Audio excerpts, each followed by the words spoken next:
you built up a really successful remote team of developers here in Australia that were working remotely. Mm-hmm. So what led to that success? We kind of lucked in, I think, and found the right people. I think there's definitely some guidelines that you can stick to about building successful remote teams.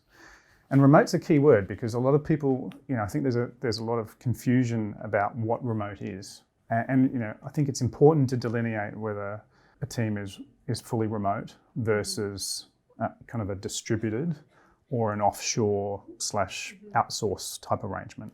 Because remote isn't distributed, nor is it offshoring, outsourcing. The team that we built, people worked from wherever they liked. The whole team was remote from both from at an individual worker B level as well as the management. It's important to build it from the ground up that everybody is in that remote culture. I think it's a lot harder to manage a remote team when some team members are naturally in an office. But I think without doubt the most important thing is to have the right people.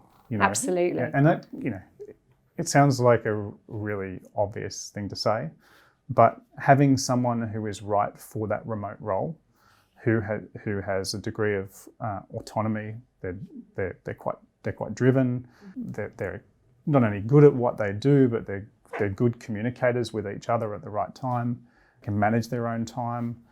I think that's hiring the best people is important, irrespective of whether you have a remote or an on-site team, but it's particularly acute when you don't have the right person in a remote role.